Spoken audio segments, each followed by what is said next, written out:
houses are located in the Chinese city.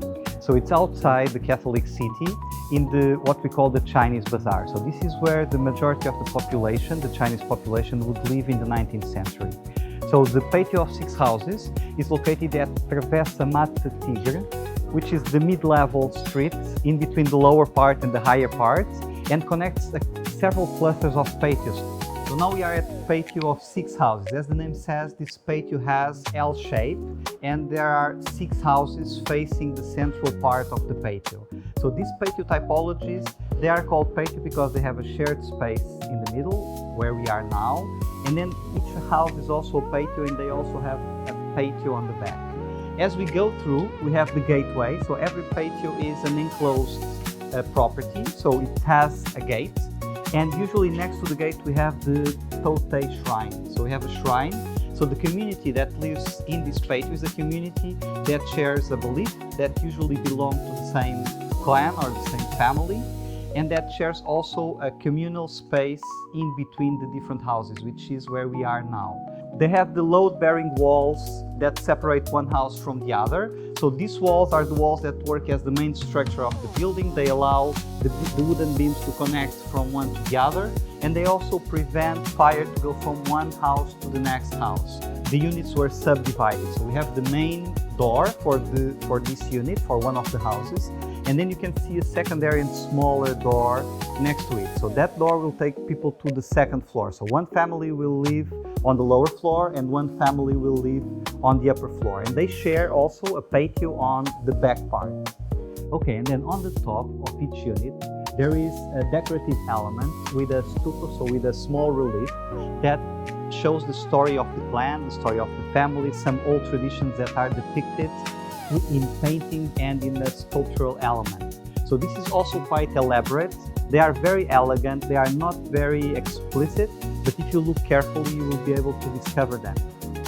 So this patio house, this group of 6 patio houses, they also share a water well, which is common in patio houses. So they would be self-sufficient. So they could have enough conditions to not rely on a public infrastructure that did not happen, that did not exist at the time. As you can see, they will be able to have this common area where they share common activities. So next to us, we are going now on the way to Patio of Ilusão, which is the next stop for our tour today. So now we are entering Patio of Ilusão.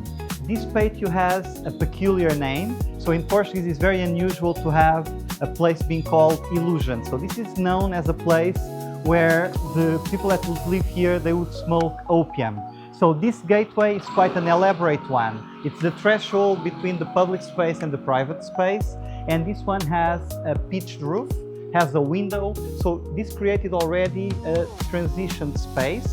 It has an upper floor that would create really a small building on top of the gateway. Then as we continue, we have a group of 3 houses at this moment, but originally this was a group of 5 houses.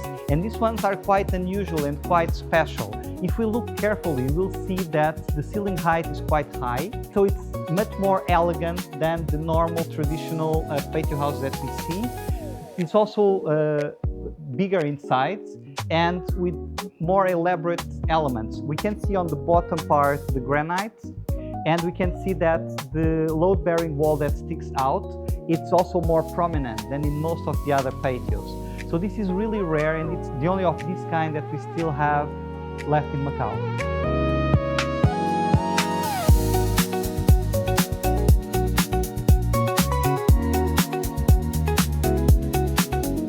So now we are inside Patio do Mungo. So this patio is located on the lower part in the expansion area that is reclaimed land. So as you can see, this is a long stretch of 13 houses belonging to the Lei family, and it's quite different from the ones that we saw before in the mid-levels, because the ones in the mid-levels, they were in between existing buildings, and this is an expansion area, they were planned. So the houses, they are identical, they adjust slightly to the urban fabric. And other thing that is also unusual is that we have 2 gates. So we have the gate that we just entered through, and then there's another gate on the back. So this is much better connected to the urban fabric than the other ones that we saw before that only have 1 gate. This is one of the last remaining clusters with so many houses that are still in their original shape, although they are quite dilapidated.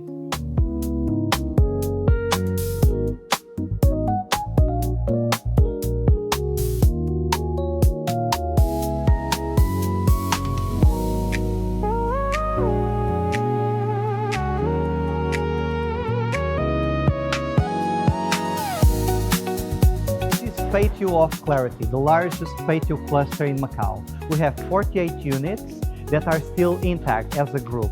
These units are quite sophisticated.